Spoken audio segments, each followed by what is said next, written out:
Bienvenue dans cet épisode numéro 6 de Reset Your Mind, le podcast dédié au leadership professionnel et personnel pour un alignement au service de vos ambitions. Notre cerveau est certainement notre allié le plus puissant, celui qui nous aide à nous sortir de toutes les situations, celui qui gère notre motricité, notre mémoire, notre énergie, en gros, le bon fonctionnement de notre corps. Mais vous est-il déjà arrivé de vous rendre compte des mauvais tours qu'il vous jouait? Ou encore, vous a-t-on appris les bases de son fonctionnement? Non, forcément. Et pourtant, apprendre les arcanes de son fonctionnement peut être révélateur de nombreux déclics et de potentiels insoupçonnés. Alors, faites un plongeon avec moi cette semaine pour découvrir comment fonctionne votre cerveau et en faire le meilleur allié de votre leadership. Je vous livre ici une partie de ce que ma curiosité m'a permis d'apprendre, de consolider à travers les années et mes errances. Croyez-moi, j'aurais beaucoup aimé que l'on m'explique plus tôt certaines choses. Pourquoi parler du cerveau? Après tout, nous ne sommes pas sur un podcast de médecine, mais bien de business et de leadership. Les neurosciences ont beaucoup avancé ces dernières décennies. Jusque-là, je ne vous apprends rien. Toutefois, nous en sommes encore au début. Et pourtant, je trouve vertigineux ce que nous ont déjà révélé ces études, et surtout à nous qui pensions être si instruits et si évolués. Bref, ce que je trouve aussi vertigineux, c'est de voir à quel point nous, le grand public, avons une méconnaissance totale, au mieux de fausses idées, voire pas du tout d'ailleurs, sur le potentiel absolument magnifique de cet organe. Alors pourquoi ai-je choisi d'appeler ce podcast un allié versatile? Faisons un petit peu de remise en contexte. Je vous rappelle que le premier objectif de notre cerveau, et ce, quoi qu'il en coûte, c'est d'assurer notre survie à tout prix. C'est ce qui nous a permis de survivre jusqu'à aujourd'hui en tant qu'espèce animale, et nous placer là où nous en sommes. J'en profite au passage pour vous rappeler que nous ne sommes ni l'espèce la plus ancienne, ni la plus résistante sur cette planète. Pour assurer notre survie, notre cerveau, et plus particulièrement la partie historique reptilienne de notre cerveau, a emmagasiné une immensité de savoirs, de techniques, de compétences qui lui ont permis justement d'assurer cette mission de survie. Vous connaissez certainement les trois principales réactions face au danger. La première, c'est la fuite, la seconde, le combat, ou la troisième, le freeze, faire le mort. Ça marche apparemment pour certains animaux. Face à un véritable danger, nous n'avons pas toujours le temps de réagir et pourtant le cerveau réagit et envoie des ordres à notre corps, à nos muscles, que nous ne parvenons parfois même pas à nous expliquer des années ou des mois plus tard. Je suis sûre que vous avez un exemple ou un fait divers qui vous vient à l'esprit à l'évocation de cette situation. Ici, notre cerveau est plutôt de notre côté, notre allié. Mais rappelons-nous, son objectif premier est d'assurer notre survie. Et pour cela, il a aussi développé d'autres stratégies qui, si elles partent de bonnes intentions et ont fait leurs preuves par le passé, après tout on est toujours là, elles ne sont plus tout à fait adaptées à notre 21e siècle. En effet, si on schématise un peu, pour lui, la nouveauté signifie danger. Potentiellement, danger signifie la mort. Et toute situation nouvelle, inconnue, le met donc en stress. Et va lui demander un temps d'adaptation. Parce que sa première réaction va souvent être le refus d'obstacles, voire la fuite, avant même d'accéder à l'observation, puis à la réflexion et potentiellement à l'acceptation de relever le challenge. Mais le premier message de votre cerveau, de notre cerveau à tous face à une situation inconnue, sera toujours attention danger. Ceux qui autour de vous, de nous, ne semblent pas recevoir ce message sont tout simplement des personnes qui ont développé leur aisance à apaiser, rassurer leur cerveau quant à la capacité à gérer ces situations. Et du coup, le message reste présent, c'est juste qu'il est moins longtemps présent. La personne autour de vous ne bloque pas dessus.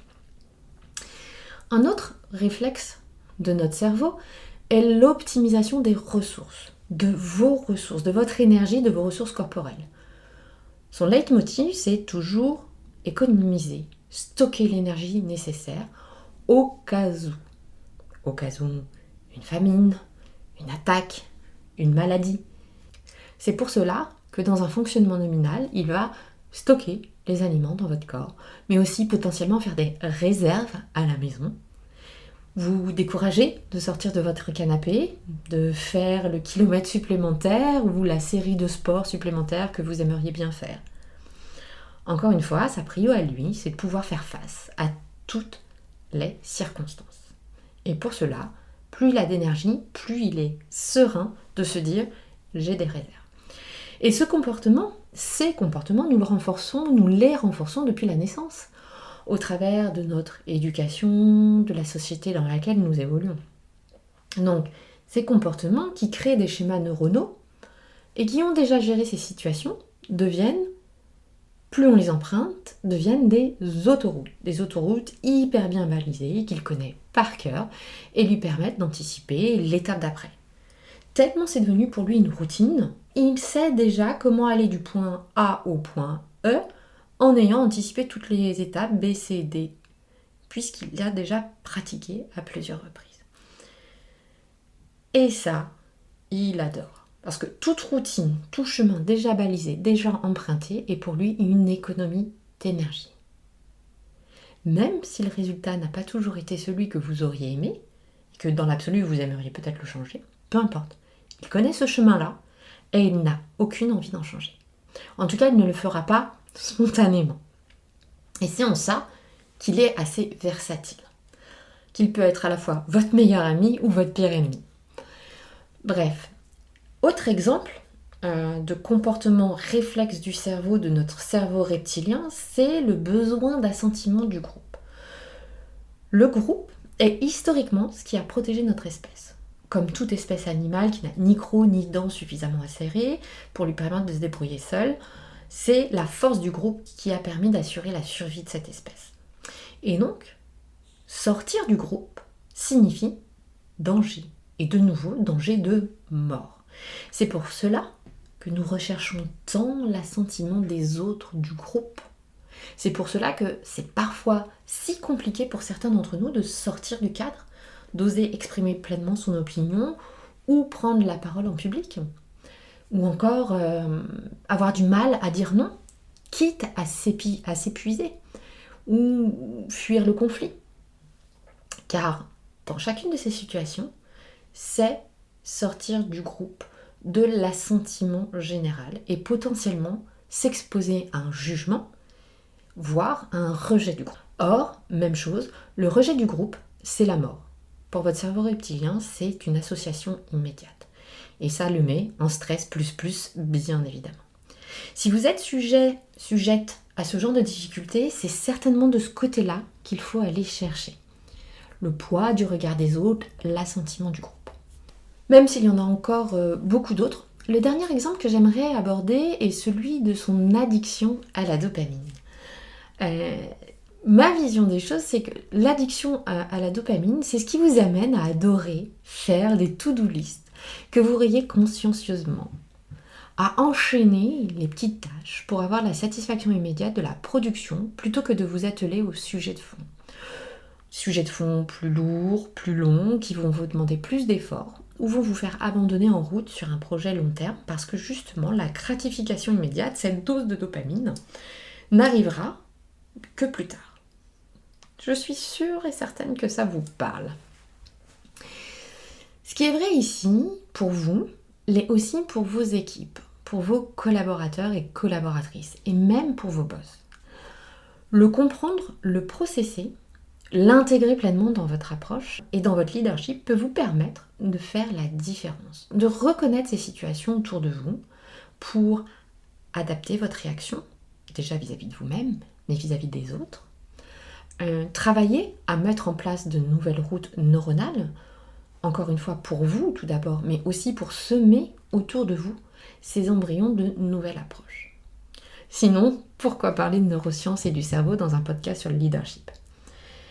En effet, si on ne prend pas conscience de ces mécanismes par défaut de notre cerveau reptilien, alors on reste enfermé dans ces injonctions d'un autre temps qui nous limite et qui pour beaucoup nous rendent malheureuses, malheureux.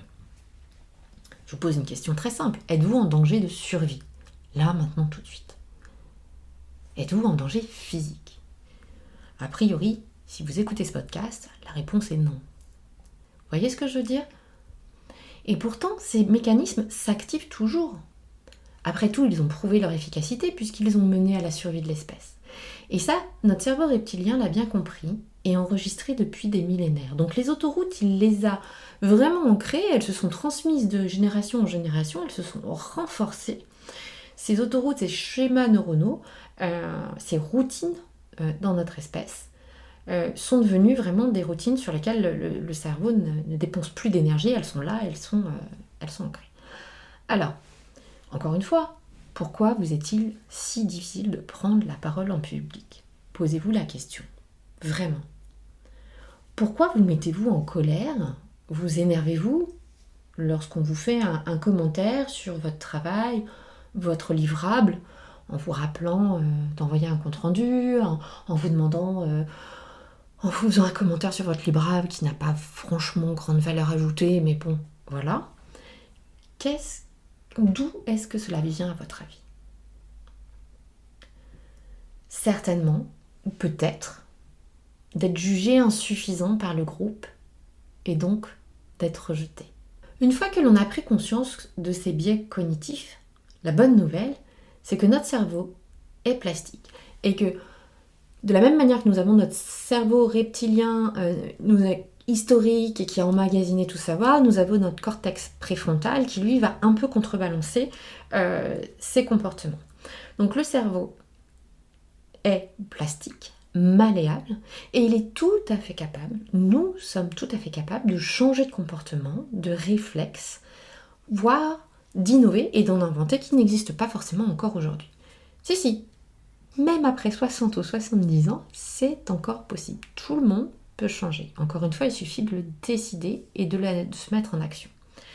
C'est en cela que votre cerveau, que notre cerveau, peut aussi être notre meilleur allié. Donc, tout d'abord, il est plastique. Vous pouvez lui montrer, lui prouver qu'il n'est pas en danger de mort. Et ainsi, l'apaiser déjà, parce que quand il est en stress, les messages ne passeront pas. C'est comme un enfant qui est en pleine colère, ça sert à rien d'essayer de faire rentrer des choses au forceps quand vous êtes en stress plus. Prenez le temps de redescendre et une fois que vous avez pu faire le point, alors là on pourra se mettre en action. Mais ça je vous explique après comment faire. Donc créer de nouvelles voies, créer de nouveaux chemins neuronaux, c'est possible. C'est d'ailleurs là où le coaching rentre en ligne de compte pour vous aider à identifier vos comportements qui sont en réaction de survie pour mettre en place des comportements plus intentionnels. Vous pouvez le faire seul, hein, bien évidemment, mais on sait à quel point il est plus facile d'avoir un œil extérieur face à certaines situations. Vous savez, un peu comme le maître nageur sur le bord de la piscine, plutôt que le nageur qui est, lui, dans la piscine en train de faire son 200 mètres en brasse-poulée. Bref. Votre cerveau est donc tout à fait capable de s'adapter, d'apprendre et même d'inventer une nouvelle manière de faire, en un mot, évoluer. Et ça, il l'a prouvé par le passé. Donc, si vous voulez changer le résultat, c'est par là qu'il faut commencer. Pourquoi réagissez-vous ainsi? Pourquoi un tel ou une telle, à votre avis, réagit ainsi? À partir du moment où vous avez la capacité d'identifier ces comportements, ces réactions et leur origine, alors vous avez la connaissance et la capacité de faire changer les choses. Donc voici mes tips pour apprendre à vous connaître, prendre le recul nécessaire et vous mettre en action. Attention, il n'y a pas de recette miracle. Je ne peux pas le faire à votre place. Chacun de nous a ses propres schémas neuronaux à reprogrammer. Et pour cela, il faut que ça vienne de vous, car votre cerveau, c'est le vôtre. Premier tips. Régulièrement, posez, déposez toutes vos pensées, vos préoccupations, ces morceaux de phrases entendus par-ci, ou ces morceaux de phrases que vous vous dites à vous-même, même si elles ne sont pas à voix haute. Déposez-les par écrit dans un cahier. Cet exercice s'appelle le flot de pensée.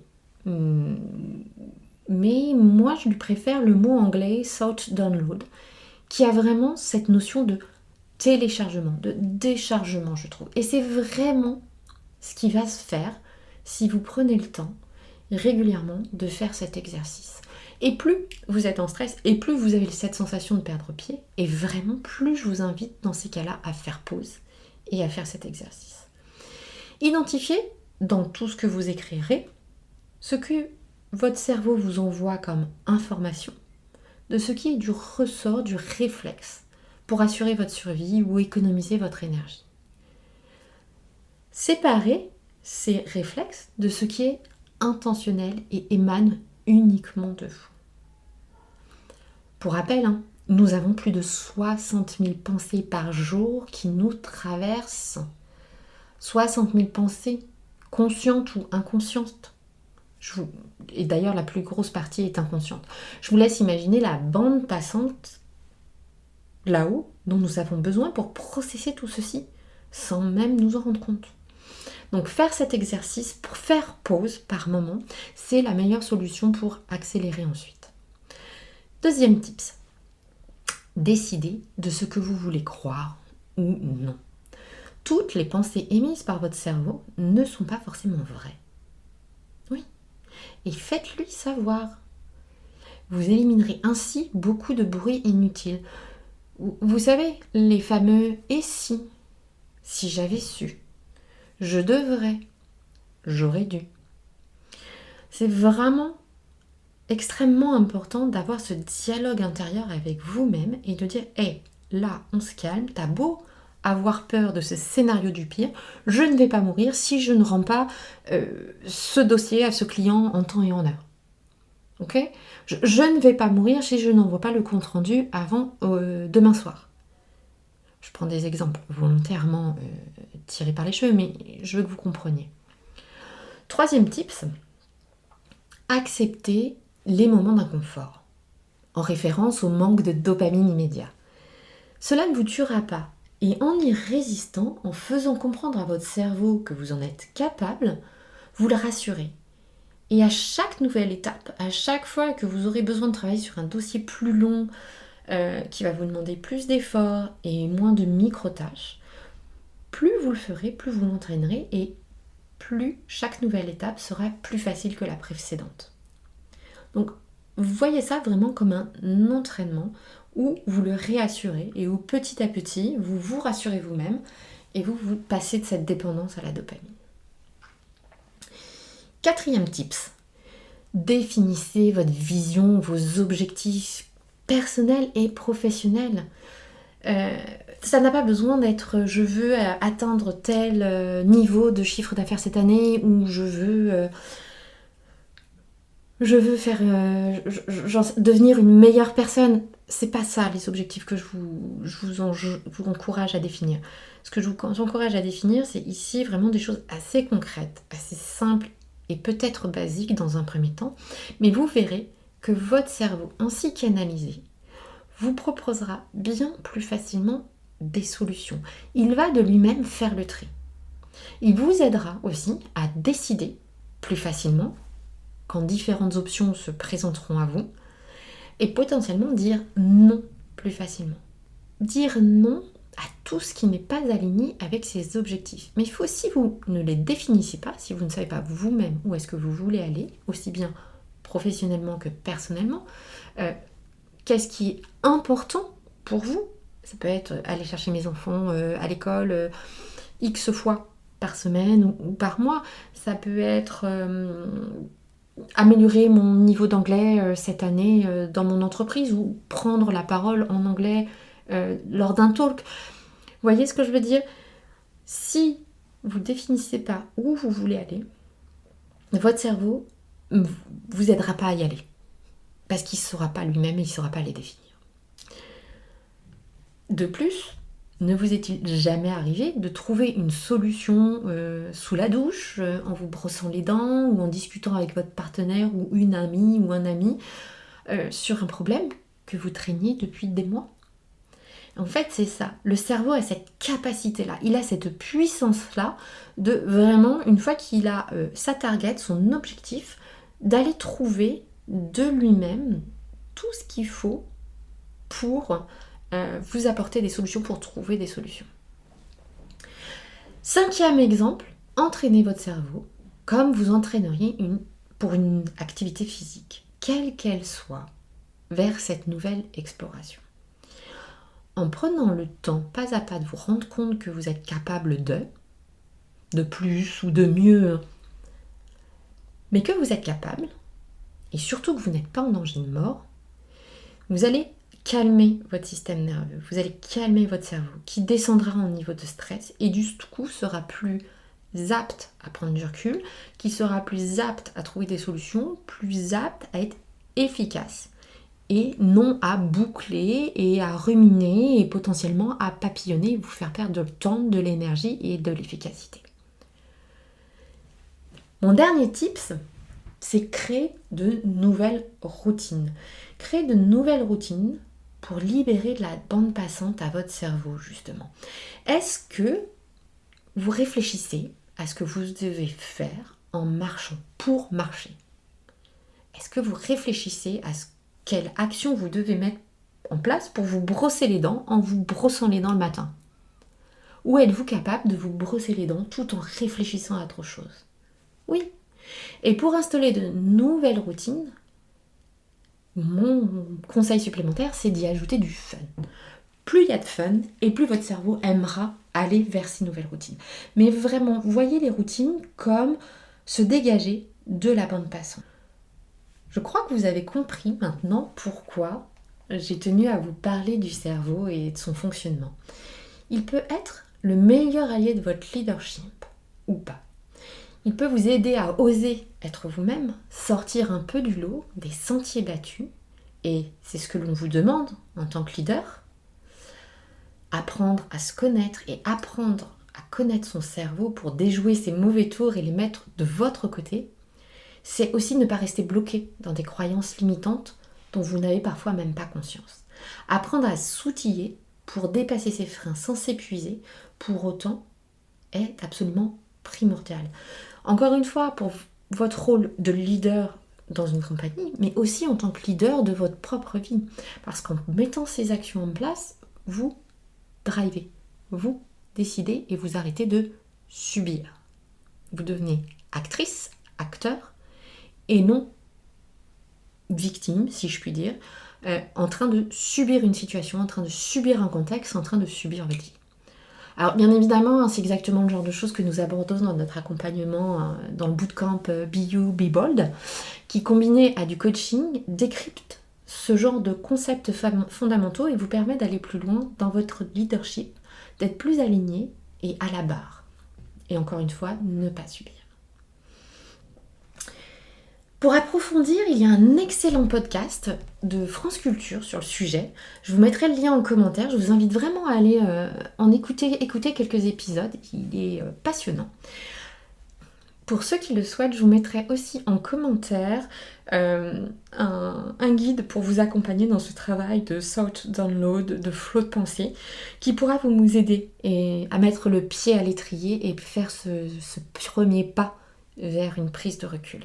Je vous mets le lien en commentaire que vous puissiez y accéder. J'attends vos commentaires avec impatience pour poursuivre cet échange. Si vous appréciez le podcast, prenez quelques minutes pour le noter, le commenter ou même le partager et ainsi m'aider à le faire connaître au plus grand nombre. Merci à vous. Si vous souhaitez aussi bénéficier de mon accompagnement, vous pouvez me contacter à contact@resetyourmind.fr ou sur le site web resetyourmind.fr aussi.